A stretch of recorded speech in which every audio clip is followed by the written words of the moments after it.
اعوذ باللہ من الشیطان الرجیم، بسم اللہ الرحمن الرحیم۔ آج کا موضوع ہے مولویوں کے ہتھ کنڈے اور امت مسلمہ کی تباہی کے اسباب۔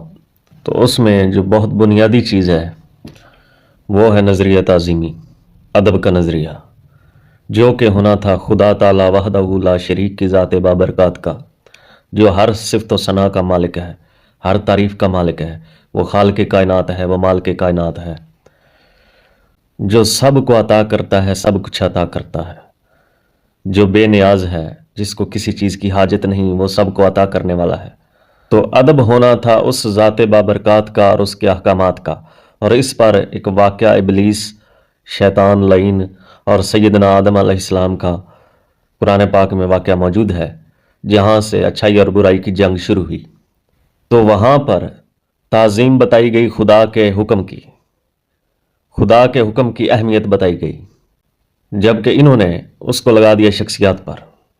وہ فرشتوں نے سجدہ کیا حضرت انسان کو خدا کے حکم سے، اس کو شخصیات پر لگا دیا، اور یہ کہا کہ پہلی امتوں میں تعظیمی سجدہ جائز ہوتا تھا، جبکہ وہ ایک وقت کے لیے تھا۔ تو تعظیم تو ہے خدا تعالیٰ کی اور اس کے احکامات کی، جبکہ انہوں نے لگا دیا شخصیات پر۔ اب اس بات کو بنیاد بنا کر، دلیل بنا کر، جو کہ دلیل خدا تعالیٰ کی ذات بابرکات کے بارے ہے، اس کے احکامات کے بارے ہے، انہوں نے شخصیات پر لگا دیا اور اس سے اپنی تعظیم کروانی شروع کر دی۔ اور اب جو کوئی ان کے ساتھ کوئی علمی بات کرتا ہے، خدا رسول صلی اللہ علیہ وآلہ وسلم کے احکامات کی بات کرتا ہے، صحیح بات، کوئی علمی جواز رکھتا ہے، جب ان سے کوئی بات نہ بن پڑے تو یہ قرآن پاک ہی سے ایک آیت کا الٹ مطلب نکال کر قول اسلامہ کہہ کر راہ فرار اختیار کر لیتے ہیں۔ یعنی کہ اگر کوئی ان کی تعظیم کرے اندھا دھند، یہ صحیح کہیں غلط کہیں، جی کرتا جائے، مانتا جائے، اندھی تقلید کرتا جائے تو ٹھیک ہے، ورنہ قول اسلامہ، پھر وہ جاہل ہے۔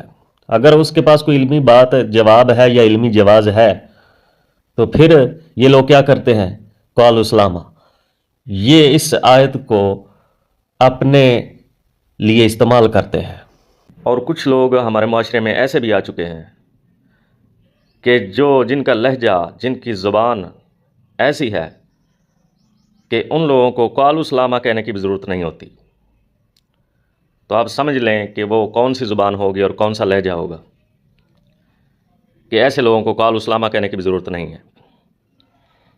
یہ ان کی ابتدا ہے اور یہ ان کی انتہا ہے۔ ابتدا ان کی تعظیم کرتے جاؤ، اور جب ان پر کوئی سوال اٹھایا جائے تو پھر قول اسلامہ، پھر راہ فرار ہے۔